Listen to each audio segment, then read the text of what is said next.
সন্দেশখালী ঘটনার প্রতিবাদে শামশেরগঞ্জে প্রতিবাদ মিছিল ও পথসভা শামশেরগঞ্জ ব্লক কংগ্রেসের পক্ষ থেকে। সন্দেশখালীর ঘটনায় শাহজাহান সহ তৃণমূল দুষ্কৃতীদের গ্রেপ্তারের দাবিতে মঙ্গলবার বিকেল নাগাদ Shamsherganj block Congress party office থেকে একটি প্রতিবাদ র্যালি বের হয়। এরপর ডাকবাংলা চারমাথা মোড়ে পথসভার মাধ্যমে শেষ হয়। এদিনের কর্মসূচিতে উপস্থিত ছিলেন শামশেরগঞ্জ ব্লক কংগ্রেস সভাপতি ইমাম শেখ, ধুলিয়ান টাউন কংগ্রেস সভাপতি বাবলু মণ্ডল, শামশেরগঞ্জ ব্লক যুব কংগ্রেস সভাপতি ইস্তাকির উদ্দিন, নাসিমা আক্তার, সফিকুল সহ একাধিক নেতৃত্ব। আজকের কর্মসূচি নিয়ে কি বললেন শামশেরগঞ্জ ব্লক কংগ্রেস সভাপতি ইমাম শেখ, চলুন শুনে নিই। ব্যুরো রিপোর্ট, দিনরাত স্টার নিউজ। আজকে শামশেরগঞ্জ ব্লক কংগ্রেসের উদ্যোগে একটা পথসভা এবং প্রতিবাদ মিছিল ছিল। আমাদের সর্বভারতীয় নেতা, প্রদেশ কংগ্রেস সভাপতি শ্রী অধীর রঞ্জন চৌধুরীর নেতৃত্বে এবং উদ্যোগে আমরা কিন্তু আজকে এই প্রতিবাদ মিছিল এবং পথসভা করলাম। আজকে আমাদের এখানে উপস্থিত ছিলেন শামশেরগঞ্জ ব্লক কংগ্রেসের যুব কংগ্রেসের সভাপতি শাকির উদ্দিন, নাসিম আক্তার, বাবলু মণ্ডল, শফিকুল ইসলাম, এরকম বিভিন্ন অঞ্চল সভাপতিগণ প্রত্যেকে উপস্থিত ছিলেন। আপনাদের সন্দেশখালী নিয়ে দাবিটা কি?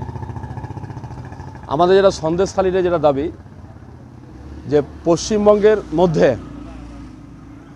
সন্দেশখালী যে একটা এলাকা, সেই এলাকায় দিনের পর দিন বহুদিন যাবৎ মানে তৃণমূল সরকার আসার পর যে ইন্টারনাল একটা যেটা মানে রূপরেখা তৈরি করেছিল শাসক দলের মানে কিছু নেতারা, যেটা একটা প্ল্যাটফর্ম তৈরি করে তারা সেখানে কিন্তু একটা ভয়ভীতি একটা প্রকাশ সৃষ্টি করে সেখান থেকে মহিলাদের উঠিয়ে বিভিন্ন জায়গায় তাদের মনের বাসনা পূর্ণ করার চেষ্টা করেছে।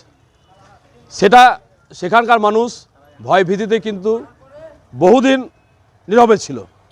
সেটা গত 6 দিন ধরে, প্রায় 6 থেকে 7 দিন ধরে তারা কিন্তু মানে সেখানকার মহিলারা মানে নিজেকে আর মানে না রাখতে পেরে তারা কিন্তু রাস্তায় বেরিয়ে পড়েছেন। আমরা সেদিন থেকে বুঝতে পারলাম যে পশ্চিমবাংলায় কি ঘটনা ঘটছে রাতের অন্ধকারে। সেই সন্দেশখালীর মতো আর কোথাও যেন না ঘটনা ঘটে, তারই প্রতিবাদ স্বরূপ আমরা কিন্তু এই প্রতিবাদ মিছিল এর আয়োজন করেছিলাম।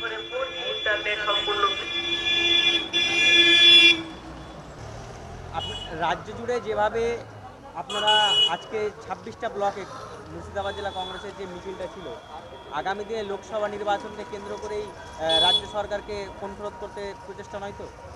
না না না, আমরা মানুষের পাশে সর্বক্ষণ। আমরা চাই যে মানুষ যেটা ন্যায্য অধিকার, ন্যায্য পাওনা, ন্যায্যভাবে মানে বসবাস করা, মানে যেটা মানুষ সুরক্ষিতভাবে থাকতে পারে, সেটা আমাদের প্রতি মুহূর্তে কাজ চলে, এখনও চলছে, আগামী দিনেও চলবে। তাদের ইলেকশন থাক আর না থাক, এটা আমাদের কিন্তু বড় ইস্যু নয়। যে আমরা আগামী দিনে যে আমাদের মানে কি লোকসভা ভোট, তার জন্য মানে কি এই প্রতিবাদ কি মিছিল, এটা কিন্তু বড় কথা নয়। এটা অন্যায়ের বিরুদ্ধে রুখে দাঁড়ার জন্য যেটা করা দরকার সেটাই কিন্তু আমরা করছি। আমার নাম মোহাম্মদ ইমাম শেখ, শামশেরগঞ্জ ব্লক কংগ্রেস কমিটির সভাপতি।